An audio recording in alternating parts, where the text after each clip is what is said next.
Hey guys, welcome back. So here we have that conveyor belt that we were fighting in the video of repairing that 4250. This is the one where that main frame was sitting on it right there to push down on it, cause all kinds of problems,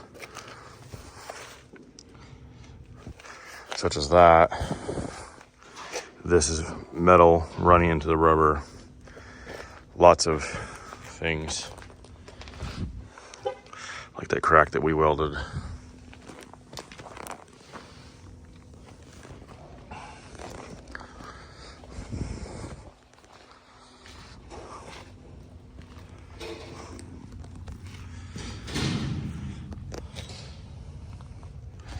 So I've been told to fix it. My idea is basically to remake it.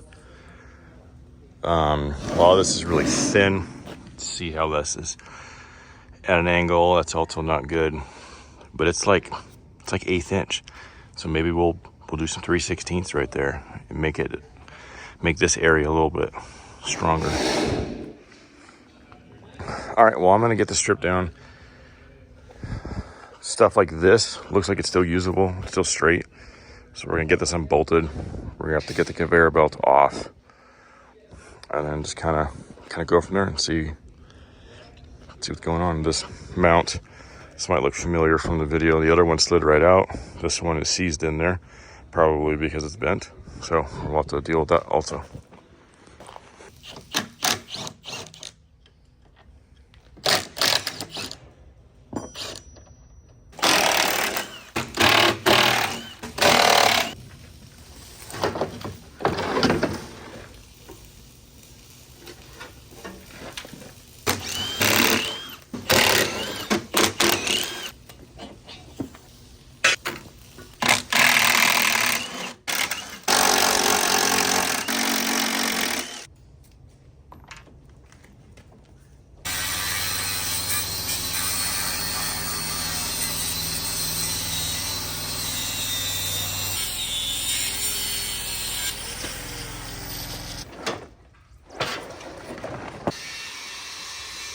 All right, so we got that conveyor belt off now.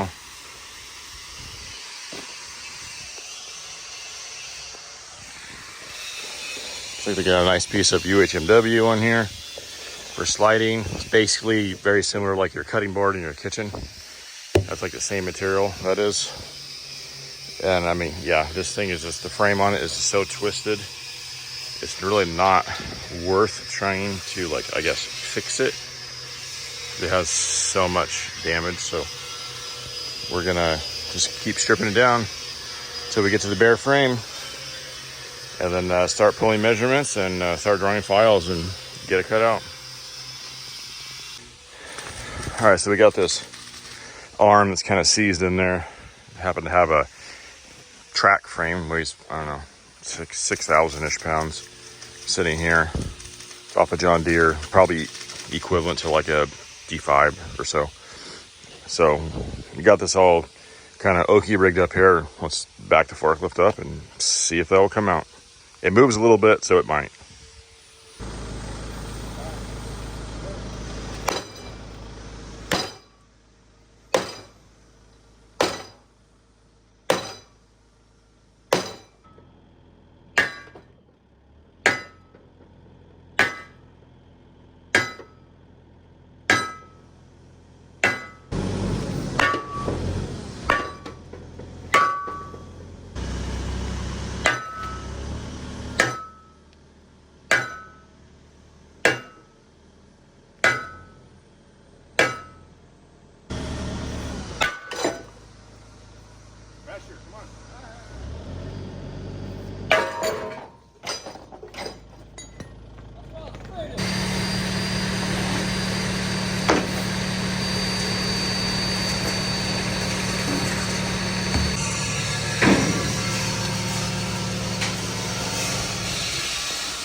All right, so we made some progress.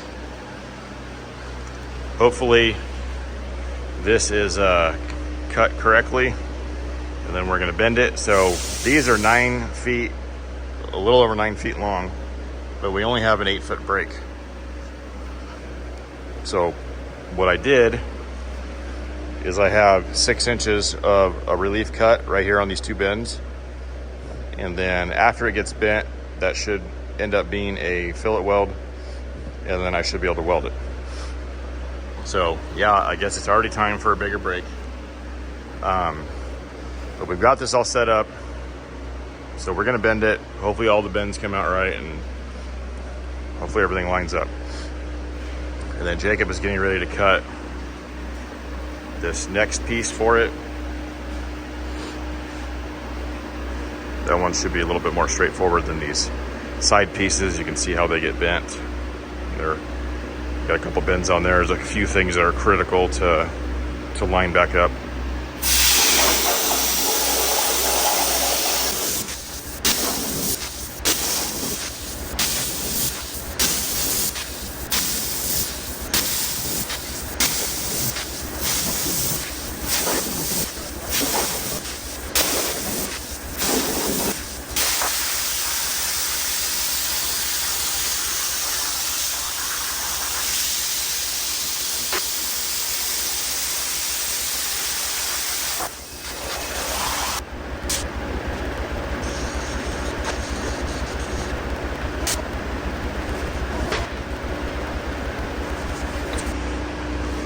Okay, so the angle that we set in the machine, right there, 133 degrees. I made the first bend. I figured that I was off by 6 degrees, so I put a correction of 6 degrees. I made the second bend, and we are at 133.2 degrees. So it's amazing how simple this machine takes a lot of the guesswork out. You know, this didn't get overbent. If this would have got overbent, we would probably be cutting a new part. Okay, so now we got to do one more bend, and then that one will be 90. I just wanted to show how fast and how accurate you can get that on the second try. And to top all that off, this is the first time using this bottom die, and I programmed this bottom die in there right before this bend. So this is the very first bend with that bottom die.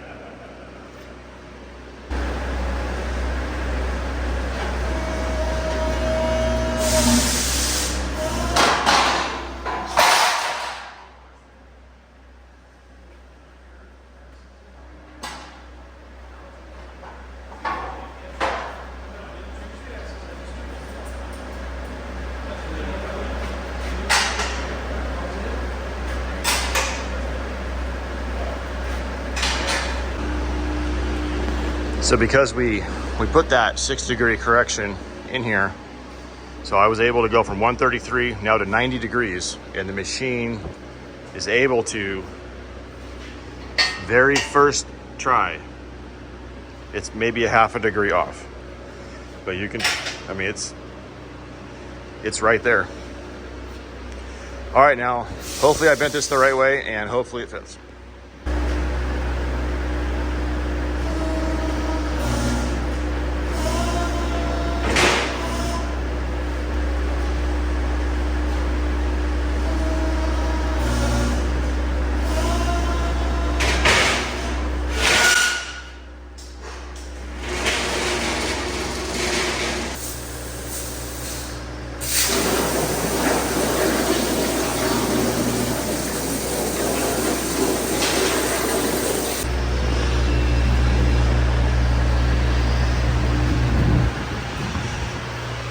Well, looks about right.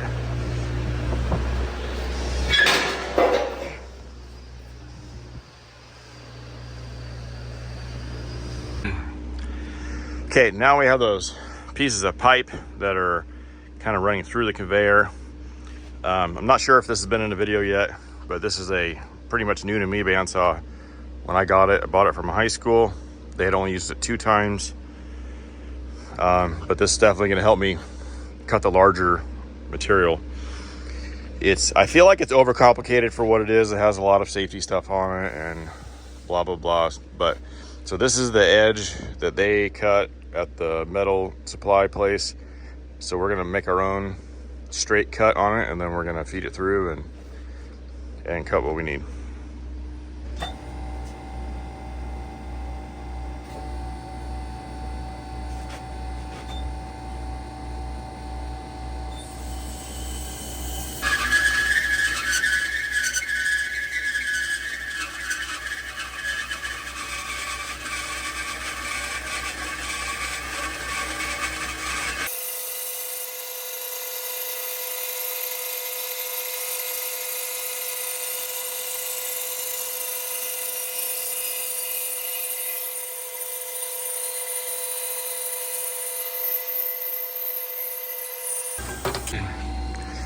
One of the cool things is everything is pretty much hydraulic.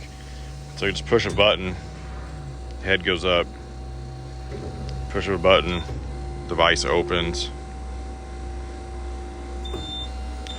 So that's kind of cool.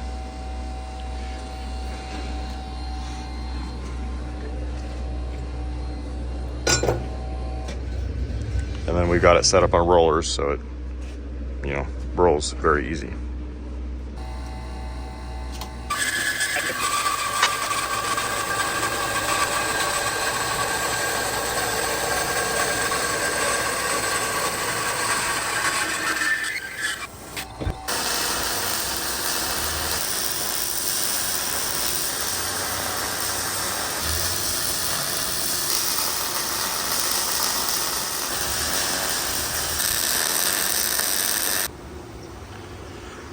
All right, well, I would say the first few welds with the MiG 205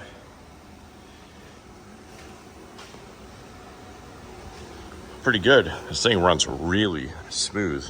This could quite possibly be my new favorite welder.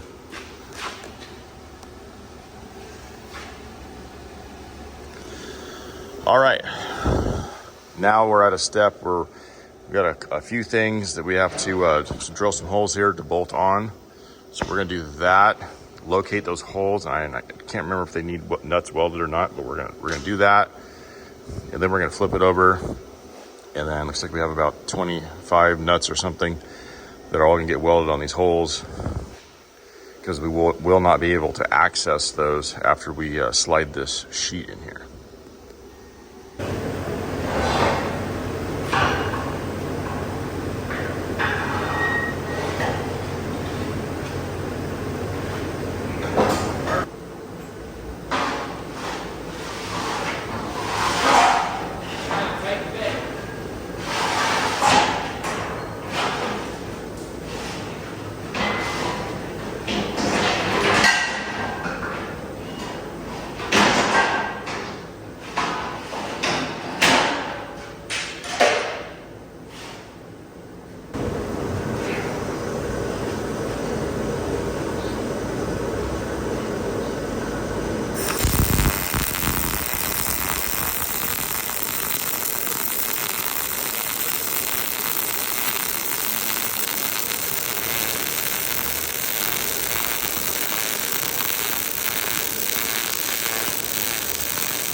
All right, we got it all welded out.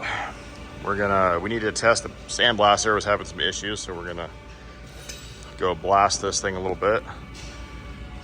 See if we can get that figured out. And yes, this is a new forklift, 11,000 pound capacity. 8-foot forks, makes it kind of nice. All right, well, we're gonna take lunch and go get some paint matching. It's like gloss khaki or sand, if I remember right, is the color that this goes. So we'll go see if we can find some paint. All right, got it all blasted. Now we're gonna get some paint on there and hopefully has enough time to dry before we deliver it.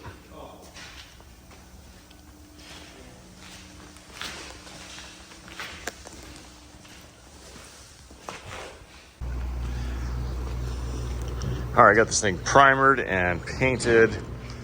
I don't have enough paint to paint right there, but that gets covered anyways.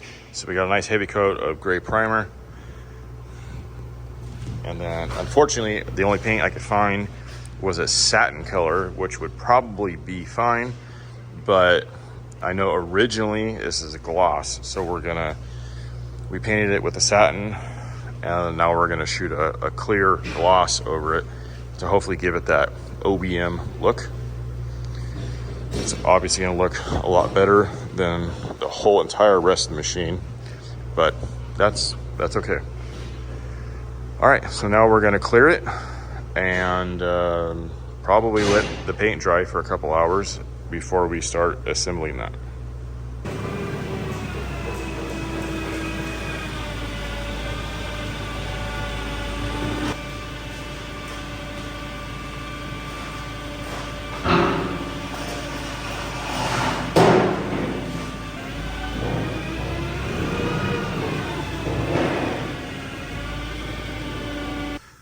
All right, it's the next morning. Got a little dewy last night. There's some water on there, but the paint looks pretty good.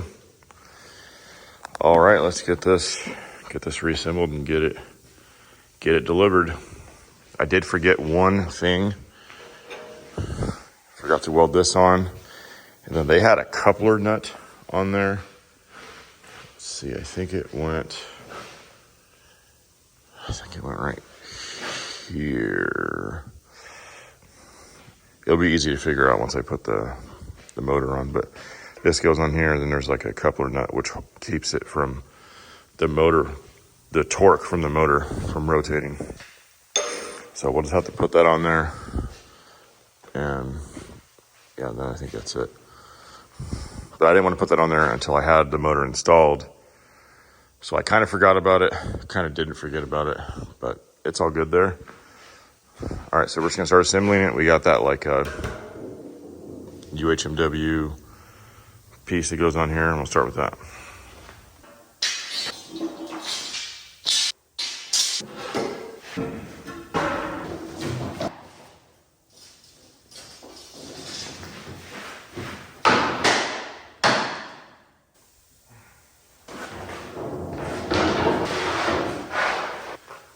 Something I learned on this project, which I didn't know about, is these super big head carriage bolts are called elevator bolts.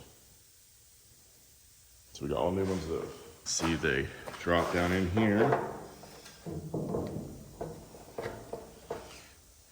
It might have to get tightened, but it drops down in there so that it's flush.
Okay, it's all back together.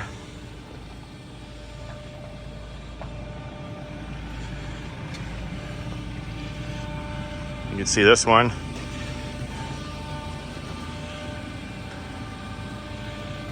Seen better days.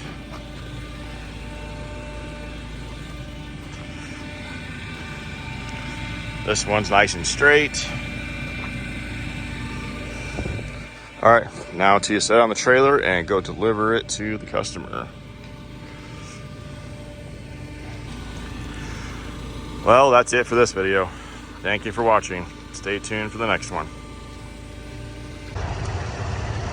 All right, we are on site here in the customer's yard. This is where it goes.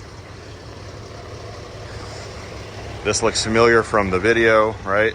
So that conveyor sits right over this one, and those mounts go through here.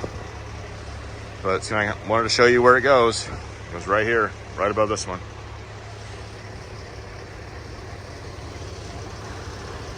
Kind of gives you an idea of where it's at and kind of what it does.